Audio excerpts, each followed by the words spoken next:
کا کیا حکم ہے؟ شک سے کچھ نہیں ہوتا۔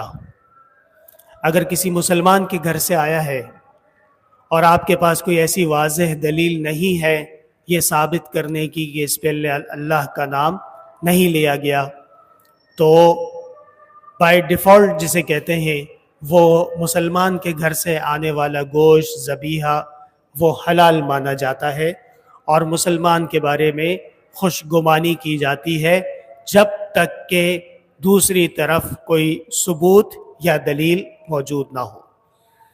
یہ بات ہو رہی ہے جب کہ وہ صحیح العقیدہ مسلمان ہو۔ اگر ایک شخص صحیح العقیدہ مسلمان نہیں ہے، خدا نخواستہ اللہ کی صفات میں، اللہ کی قدرت میں، اللہ کے احکام میں کسی اور کو کسی درجے میں بھی وہ شریک مانتا ہو، تو پھر ایسے شخص کے ذبیحے کو احتیاط کرنی پڑے گی، تأمل کرنا پڑے گا۔ کسی نے بابے کے نام پہ ذبح کیا، کسی نے حسین کی نیاز کے نام پہ ذبح کیا، یہ باتیں ٹھیک نہیں ہیں۔ اللہ کے نام پہ ہو اور صحیح العقیدہ مسلمان کے گھر سے ہو تو آپ اس کو کھا سکتے ہیں۔ ہمارے محلے کی مسجد میں نوٹس لگا ہوا ہے کہ بچوں کی مسجد میں آنے پر پابندی ہے۔ کیا اس طرح بچوں پر پابندی لگانا درست ہے؟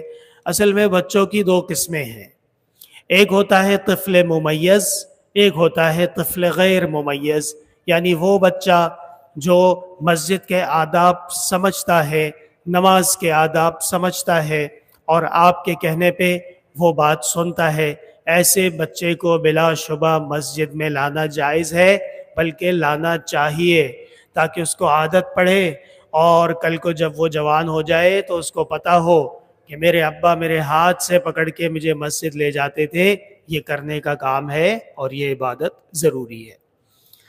لیکن وہ بچہ جس کو نہ تمیز ہے، نہ اس کو مسجد کا پتہ ہے، نہ اس کو نماز کا پتہ ہے، اور وہ مسجد میں بول و براز بھی کر سکتا ہے، تو دوسروں کی نماز بھی خراب نہ کیجیے اور اپنی نماز بھی خراب نہ کیجیے۔ ایسے بچوں کو گھر پہ رکھیے یہاں تک کہ وہ ممیز ہو جائیں، پھر ان کو ضرور مسجد میں لائیے۔ میں خلیجی ملک میں رہتا ہوں، وہاں ظہر کا وقت داخل ہوتے ہی جمعے کا خطبہ شروع ہو جاتا ہے، سنت پڑھنے کا وقت نہیں ملتا۔ ایسی صورت میں مجھے کیا کرنا چاہیے؟ آپ جمعے کے بعد سنت پڑھ لیں، کوئی ایسی بات نہیں ہے، اور بہتر طریقہ یہی ہوگا کہ بعد والی سنت پہلے ہوگی اپنی جگہ پہ، اور جو چیز مؤخر ہو گئی ہے اس کو آخر میں پڑھ لیا جائے، تو آپ کا جمعہ بھی درست ہو جائے گا اور آپ کی سنت بھی ادا ہو جائے گی۔ اس میں کوئی اتنا بڑا پریشانی کی بات نہیں ہے۔ اصل میں حنابلہ کے ہاں نماز اول وقت میں افضل ہے، الصلاۃ فی وقتہا۔ جب آپ صلی اللہ علیہ وسلم سے پوچھا گیا اللہ کے رسول سب سے اچھا عمل کون سا ہے، تو آپ نے فرمایا نماز اس کے وقت کے اندر۔ یہ جو وقت کے اندر ہے اس میں ائمہ کی آراء مختلف ہے۔ امام شافعی اور امام احمد کی رائے یہ ہے کہ اس سے مراد وقت کا داخل ہونا ہے۔ اسی لیے آپ غور کیجئے، جیسے ہی نماز کا وقت داخل ہوتا ہے حرم شریف میں اذان شروع ہو جاتی ہے، اول وقت ہے۔ اور حنفیہ کے نزدیک ہر نماز کا وقت مستحب، وقت مستحب کب ہے؟ فجر کے اندر تاخیر مستحب ہے، ظہر کے اندر بھی قدرے تاخیر مستحب ہے، اور عشاء کے اندر بھی تاخیر مستحب ہے۔ تو اس لیے وقت کی بات ہے، نمازیں بالکل درست ہیں، اور آپ وہاں پہ شوق سے نماز پڑھیے، اللہ تعالیٰ آپ کی نماز قبول کر لے، آمین۔ کہتے ہیں کیا جنت میں اپنی خواہش کے والدین اور اولاد کے ساتھ ہوں گے یا سب ساتھ ہوں گے؟ اتنی تفصیل تو مجھے معلوم نہیں ہے، البتہ اللہ تعالیٰ نے قرآن میں فرمایا ہے کہ والذین آمنوا واتبعتهم ذریتهم بایمان الحقنا بهم ذریتهم۔ ایمان والے بھی جنت میں، اور ان کے بعد ان کی نسلیں اور اولادیں جنہوں نے ایمان کو اپنائے رکھا وہ بھی جنت جائیں گے اور ساتھ ساتھ رہیں گے۔ ہاں یہ اصول یاد رکھیے کہ جنت میں ناپسندیدگی نہیں ہے۔ آپ کو جس بندے سے ابھی سے فکر ہے کہ یہ میرے ساتھ ہوگا کہ نہیں، تو آپ تسلی رکھیں، انشاءاللہ آپ کے دل میں جتنے بھی قسم کے غم ہیں وہ چلے جائیں گے اور آپ کو یہ پریشانی نہیں ہوگی۔ یہ بھی قرآن سے ثابت ہے، باقاعدہ ایک آیت میں ہے کہ ان کے وَنَزَعْنَا مَا فِي صُدُورِهِمْ مِنْ غِلٍّ. یہ دنیا کے نقطہ نظر سے نہ دیکھیے چیزوں کو، یہ تو عجیب جگہ ہے، کبھی کیا ہے کبھی کیا ہے. وہاں پہ کینہ، بغض، حسد، کسی سے ناراضگی، یہ چیزیں ہے ہی نہیں. جب ہے ہی نہیں تو آپ کو کسی سے کوئی پرابلم ہی نہیں ہونا چاہیے. پھر اگر رخصتی سے پہلے رشتہ ختم کر دیا جائے اور طلاق کی صورت میں خاتون پر عدت ہوگی یا نہیں، اور مہر کا کیا حکم ہے؟ عدت تو خلوت صحیحہ کے بعد ہی ہوتی ہے، اور عدت کا مقصد نسل و نسب کو محفوظ کرنا ہوتا ہے. جب خلوت صحیحہ اور رخصتی نہیں ہے تو پھر عدت کی بھی ضرورت نہیں ہے. اور اگر رخصتی سے پہلے طلاق ہو جائے تو نصف النہر، آدھا مہر آپ کو دینا ہے. ہمارے بزرگ سوتے وقت قبلہ کی طرف ٹانگیں کرنے سے منع کرتے ہیں، اس کی کیا وجہ ہے؟ کیا قبلہ رخ ٹانگیں کر کے سونا گناہ ہے؟ باقاعدہ جسے کہتے ہیں نا صریح آیت یا صریح حدیث اس سے متعلق نہیں ہے، لیکن عقل کا تقاضا بھی یہی ہے اور آداب کا تقاضا بھی یہی ہے کہ اللہ تعالیٰ نے قرآن میں فرمایا ہے وَمَن يُعَظِّمْ شَعَائِرَ اللَّهِ فَإِنَّهَا مِن تَقْوَى الْقُلُوبِ، جو اللہ کے دین کی نشانیوں کی تعظیم کرتا ہے یہ تقویٰ کی دلیل ہے. تو کعبہ سے بڑی نشانی کیا ہوگی؟ اور جس طرف آپ سجدہ کر رہے ہیں پھر آپ کی ٹانگیں بھی اس طرف جا رہی ہوں، یہ مناسب نہیں ہے. آپ کے گھر پہ کوئی بزرگ بیٹھا ہو، بڑا بیٹھا ہو، اس کے سامنے آپ ٹانگ پھیلائے نا، ہم بھی دیکھیں کیسے پھیلاتے، نہیں پھیلا سکتے. پتہ چلا کہ یہ بے ادبی ہے. اسی وجہ سے قبلے کی طرف پیر کرنا، کعبے کی طرف پیر کرنا، قرآن کریم کی طرف پیر کرنا، کسی بزرگ ہستی کی طرف، یہ باتیں بے ادبی ہیں اور اس سے احتیاط کرنا چاہیے. اگر امام اور مقتدی کے درمیان اختلاف ہو جائے تو کیا ایسے مقتدی کی نماز امام کے پیچھے ہو جاتی ہے؟ امام کی نماز 100% ہو جائے گی، مقتدی اپنا کام کرے. اگر اس کو زیادہ تکلیف ہے تو وہ کسی اور جگہ پہ جا کے پڑھ لے، لیکن امام اور مقتدی کے آپسی اختلاف کی وجہ سے نماز پہ کوئی فرق نہیں پڑتا، جبکہ یہ اختلاف دنیاوی ہو، جو عام طور پہ ہوتا ہے. دنیاوی اختلاف ہو. دینی اختلاف میں پھر عقیدوں کا فرق آ جاتا ہے اور مسائل کا فرق آ جاتا ہے، وہ ایک الگ معاملہ ہے. اسی لیے امام اعظم ابو حنیفہ نے فرمایا تھا نا، لا اری الصلاۃ خلف المبتدع، میں بدعتی کے پیچھے نماز کو جائز نہیں سمجھتا ہوں. یہ عقیدے کا فرق ہے اور عقیدے کے فرق میں مسائل مختلف ہو جاتے ہیں.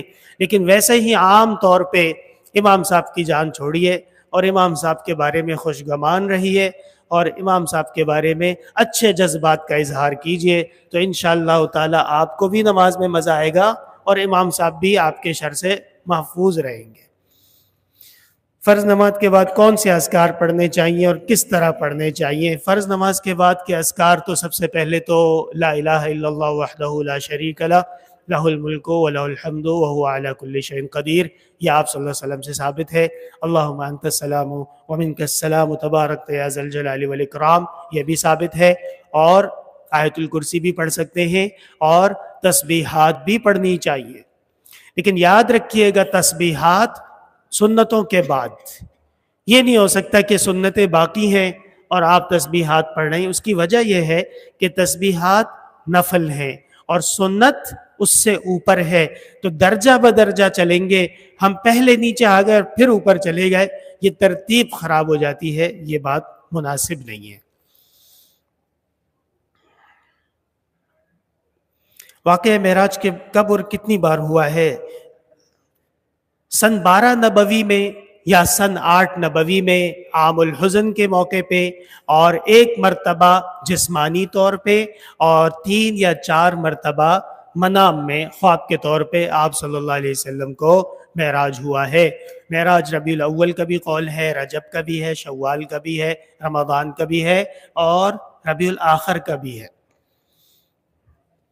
بعض لوگ 27 رجب کو روزے کا اہتمام کرتے ہیں، کیا اس کی کوئی فضیلت ثابت ہے؟ نہیں جی، روزے کی کسی رجب کے کوئی روزہ ثابت نہیں ہے. ہاں سارے دن اللہ کے ہیں، آپ شوق سے روزے رکھیں، لیکن باقاعدہ کسی ایک دن کو بغیر دلیل کے نشان بنا لینا، یہی تو بدعت کہلاتی ہے. یہ بات ٹھیک نہیں ہے. ایک شخص کہتا ہے کہ مجھے 1 لاکھ روپے دے دو، میں اپنے کاروبار میں شامل کروں گا اور ماہانہ منافع کم سے کم 10,000 روپے دوں گا، کیا ایسا کاروبار کرنا درست ہوگا؟ اگر یہ آپ کو نفع نقصان کا پارٹنر بناتا ہے تو جائز ہے، ورنہ سالانہ کم سے کم اتنا دوں گا، ماہانہ کم سے کم، یہ سب فراڈ ہے۔